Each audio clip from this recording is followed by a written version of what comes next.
All right. This is the Ender's Game book group 2 or 1, whichever. My name is Sam Mays, I'm Rudy Blasio. Adam Farrington. and we have finished the book. We have been done for quite some time now, so now we are recording this brilliant conversation. All right, yeah, Ender's Game. So, talk about the ending first, maybe. What we thought. of the Yeah. ending? Yeah. I mean, since we finished it, I mean, the ending is probably the biggest thing on our minds. Yeah, the ending was crazy. I think it was Yeah. great. So it was like a double twist. There was Like, the first twist where it wasn't a game at all, and I think that was supposed to be like the big twist. But then there was the second one where after he goes to, Ender goes to the bugger homeworlds where he and his fellow colonists, he and Valentine and his other colonists, and then they find basically the layout of the fantasy game that he had played back in Battle School, and realizes that the buggers had been sort of inside his head the entire time. Yeah. I think that was really cool. They had been through the Ansible, which is their sort of the humans' way of communicating with each other instantaneously through space. So yeah, that was the other twist, and I don't know. I felt like those were two really good conclusions, but I think the way the book ended, it sort of left Ender an unknown character in a way. That sounds weird when I say it, but he writes the book The Speaker for the Dead, trying to make people realize that the buggers weren't that bad. They didn't realize that the humans were an intelligent race, so they never meant to actually harm them. And he felt very bad about exterminating them. He didn't mean to. He never even knew he was doing it. And so you sort of see Ender become two characters. He's Ender, who's the killer of the buggers, and then he's also Speaker for the Dead. So my question, I guess, to open up the conversation is, which one is he? Which one does he want to be? Well, I was kind of thinking of it in regards to innocence as because like the Ender that is not innocent is Ender, who obviously was doing all the killing, but that wasn't the game. Or wait, that was the game. So I'm wondering if he's innocent because he was doing all this killing without really knowing he was doing it. You know what I'm trying to say? Like he was killing unknowingly. So does that make him innocent? Which I guess is what your question comes down to is he? Which one is he? I think he's. So is he innocent Ender? I think he's innocent Ender because I don't think he. I think if he knew who they the buggers were and he wasn't just kind of almost brainwashed into thinking that they're bad, like that's the original thoughts about Right. school. If he wasn't brainwashed into thinking they were bad, and if he wasn't, if he was informed that he was actually doing harm to their race, then I don't think he would have done anything. Like, I feel like when he wasn't told that what he was doing, like when he destroyed the homeworld, like he thought it was just another test, but in conclusion, it turned out that he had actually destroyed their homeworld. So I also believe that he's innocent Ender just because he was unknowing of what he was actually getting into. Like he thought it was going to be another full battle, but that was not the case. He was already done. Yeah. Right. But then that brings up the question: if he had, since it was like the double twist, I'm thinking, if he had known that it wasn't a game, if he had known that he was actually fighting the war right then, but he didn't know anything about the buggers, anything about how he talked to the queen in the end, talked to the egg, which is weird, but do you think he still would have done it? Do you think he still would have?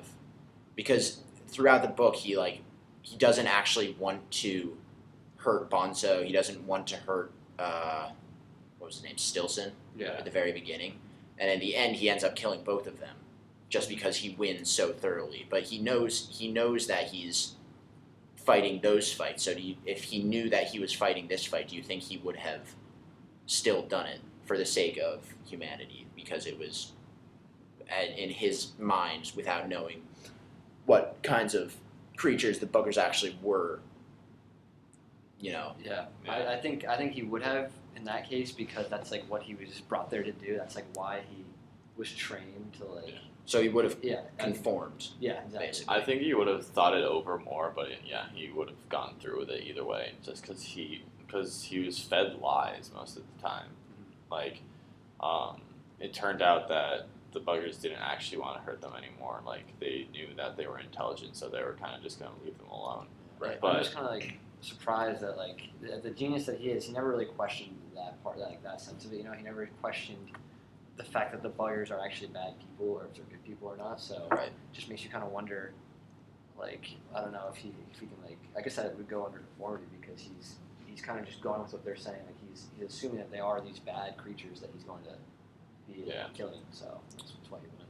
Yeah, I mean, this book, I think, it's actually a great book for this topic because it deals very heavily with all three of the conceptual frameworks. yeah, You know, and they're all very interlocking. You know, he's sort of innocent at the beginning, and he goes through different levels of innocence almost. So at first he's innocent to the way sort of battle school works, and then he's innocent to the way the war is working, and then he's innocent to the way he kills the buggers. And back to like my original question, one of the things I started reading the second Ender's Game book, I didn't even really go on. It's not as cool as this one because it's not like it doesn't have all of the like technology and stuff. So it starts out with these two characters that you've never met before. One of them is like a xenoarchaeologist, which basically means he studies alien species. And there's a new species called the piggies. They're real clever with their names, the buggers and the piggies. yeah, But so Something to do. there's this one line in it where the guy says he bases his work off of what the Speaker for the Dead did because Ender published the Speaker for the Dead under just that. So he talks about the Speaker for the Dead as the greatest human being who ever lived, who also ended up living at the same time as the worst human being who ever lived, named Ender Wiggin. Mhm. So that's why I brought up the question about the two identities, because the way they see it in the end, like 3,000 years later, is that they're these two different identities that Ender had. Where he was a murderer, but he was empathetic murderer. I feel like one side is more present in the other than the other in society, mostly because of like the book he wrote and like the experience he ended up with. So people kind of respected him for like in the end, like he talked with the queen and like understood and finally understood what they were trying to get with him, like trying to express their ideas to like through his fantasy game. Right. So people actually he's revered in other people's eyes because of the fact that he didn't actually want to do this. Right. He was kind of tricked into it. Those two personalities you're talking about, Sam, though, do you think those are the two, the Lox and the Mock, or whatever it is? Remember the two that Right, Peter yeah, and Peter. Valentine That actually makes sense. I think that was I think the that's what point it of was. yeah. I The think point of that's what they chapter. were trying to do. We're just basically like summarizing like his two personalities. Like that's like Yeah. that's like what he was doing. Yeah, and so that again brings up innocence in his. Which one was the violent one? I think Demosthenes. Demosthenes. It was Because weird that Valentine was Valentine- there Valentine, also. Valentine- Valentine they wrote swap. Locke, right? No, Valentine Oh, no, she wrote Demosthenes. Demosthenes Like they and switched, Demosthenes. and I don't know They why. switched their personalities. I don't know why they did that. Because Peter was obviously the more aggressive. Peter's But he definitely wrote more the less aggressive. right? He wrote Yeah. the He one- wrote like the Locke. more civil and Right. Valentine And wrote the he more ended up aggressive. becoming like the leader of. I the guess world. he kind of wanted to like earn more power in the world because he knew that if he was too aggressive, people would see him as a threat Like a rather monster. than like an Right. ally. And so Valentine was just sort of sitting on the sidelines helping. So, Peter and Valentine come off as these two people who are not innocent at all. Like they understand everything that's going on. So those being Ender's two personalities, why do you think Innocence was still part of his personality, his separate personality? Just because I think it's because they were lying to him, just because they were keeping secrets from him. I feel like he had the traits from both his sister and his brother, but he had his own traits of like his So separated them. Yeah. So like for like when he got into like fights with the other kids and like he ended up killing two of the kids. So I feel like that side of him, that's Peter, and so that's like expressed at certain points, but also when he's like a leader and he's like focused on all the fights and what he needs to do, that's Valentine. So, but Peter's more aggressive overall. Like he has this ego that allows him to like lash out at people, and Ender doesn't really have that. He's more conservative. He's focused on like his own things. In terms of happiness, we haven't really talked about that much. We never really talked about that. We didn't in our other conversations. Um, But I feel like that it was is. my question. I always like all my reading journals. That's always something I have. Is he happy or not? Like I never really was able to tell if he was fully happy with what was going on. Like he was obviously happy he's winning the battles and succeeding in the school, but like overall, as like an actual like the kid that he is he happy that he went to battle school? Is he happy that he did all this? Right. And I don't think he is. I feel like he's more of like he's successful and he realizes that, but he doesn't want to be doing that. Like he wants to be focusing on something else rather than just be forced to fight other kids and be this person that he doesn't really want to be. I think. I mean, I would disagree with that. I feel like he wanted to be, the commander at battle school. I feel like that's sort of where he found his mojo. Yeah.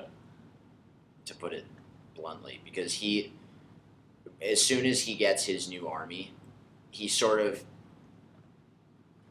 has this school figured out, and so he knows how to succeed in it. And so for a time before, I think all of that, his happiness takes place before he has his fight with Bonzo, where the time from when he gets Dragon Army to when he has that fight, and then after that he just doesn't want to do it anymore. But he's the leader of this great army where he turns these basically rookies. They're all rookies with the exception of a couple, but they were rookies themselves. They were just called veterans because they had been in battles before. So he turned them into this winning team, this overwhelmingly winning team, and he seems like he was happy. Like his conversations with other commanders, and I think especially with Bean, really show that like he's found his place in the world. And like there's that one part where he opens up to Bean, and like they had sort of had like their arguments at first, and so when he opens up to him, Bean makes a remark like, could this be possible? Like Ender is opening up to me. He's actually my friend. So I think the fact that he made a friend out of somebody who he was sort of tormenting indicates that he was happy in a way. Like he was in this place where he could make friends. Yeah, because he couldn't at home. That's for sure. Exactly. Yeah. I mean, he was. Well, that was. Yeah. I think that was because he was a third. Yeah. That's also wondering. Do you think that if you weren't a third, say like third children were acceptable, or that's not, or like if he was or just like- like the first or or the if it was second. the first child or whatnot, and do you think that he still would have gone to the battle school? Like, because you know how they were saying his parents, like Graf was saying, his parents, it would almost be beneficial to his parents because he's sort of a burden as much as he hated to say that. Yeah. Sort of Right. a burden to his parents because like, it's almost an embarrassment to have a third child, like extra expenses, extra taxes, all that. Yeah. So do you think that if that weren't like the case, if that were just completely not existent, and you were just like a normal child, do you think he still would have gone? I think he still would have gone. Just they wouldn't have the problem of like him dealing with his parents. How like they find him to be a burden, like you said, and like he would be more accepted amongst his like the kids that he was at school with, his family itself. Like Peter probably, Wouldn't have been as violent. yeah, he probably would have been more accepting of Ender if Peter was like the second one, or if Ender was the second one. Right. I mean, I feel like I don't know. That's a good question. I don't know what he would have done. I don't feel like he went just because he would be a burden to his family. At first, like when Graf came, I don't think that's the reason he went. I feel like, I mean, I guess maybe he would have stayed. Actually, I feel like he would have stayed because he wouldn't have had to deal with Stilson. He wouldn't have had to deal with Peter, and so them being nice to him, like those were what he hated about his life here. The only thing that was really keeping him wanting to go, or keeping him wanting to stay was Valentine, because she loved him so much, and he loved her so much. But I feel like if thirds were acceptable, then he wouldn't have had to deal with all of the bullying that he had over the 6 years. So I don't know. Maybe he would have stayed, but that comes down to his personality and how he conforms to different things and doesn't to others. Just because, you see through the book where he conforms to sort of the battle school routine, but then at the same time he's sort of fighting his own fights his own way without like the formations and everything. Yeah. So those are his two different personalities speaking at the same time. And so I'm thinking he would have had the same personality if the thirds were acceptable, but I don't know, I think he would have stayed. Yeah, I think he would have stayed. But would he have been happy? I That's mean, the question. I think so because he was smart. Obviously, he's a genius. So Yeah. he would have Like he would have done well at home because that's like a much easier society than the combat school. The combat school is a bunch of kids like almost as smart as he is. So like, I don't know. I feel like at home he would have just been. And like at his school, he didn't even have to pay attention to be to his that's true. classes. You think so. he would have been the leader or the ruler of the world instead of Peter if he'd stayed? Yes. I think Yeah. so too. I think that he could have been, because he could have been locking Demosthenes at the Yeah. same time. So if like he Yeah. had come out with that sort of plan by himself. I mean, if the three of them worked together, Yeah. it would have been like unstoppable force. Just Or- because yeah. like Peter, I don't know, I feel like Peter was the one who came up with the plan, but I feel like Ender would be the perfect one to be Yeah. the world leader. He would be able to have empathy for his enemies. Yeah. So I kind of feel like even if he wasn't like a third, I feel like Graf would something like they would see him as this valuable person just because he is still the same kid he has always been. Like right. no matter if he's the first one or the third one, like he might have been like Graf might force him somehow, like force his hand. And Yeah, I mean, force him thought out of some of other bounds. definitely. excuse. Yeah, I mean, he's Honestly, manipulative. yeah, exactly. He's very manipulative. Yeah. He's an interesting character because he shows two sides where one he's sort of a father figure to Ender the entire time, but then there are those conversations at the beginning where he's sort of like, all right, how can I manipulate him? Yeah. Actually, Like Two-Face. I shouldn't have brought that up because it's 19 minutes 43 seconds. So we'll wrap it up. Wrap it up. Yeah. All right. Well, sorry we couldn't elaborate on Graf, but Yeah. I think we got everything in. Yeah. So, thanks, Mr. Wallenfang. Have a good one. Okay.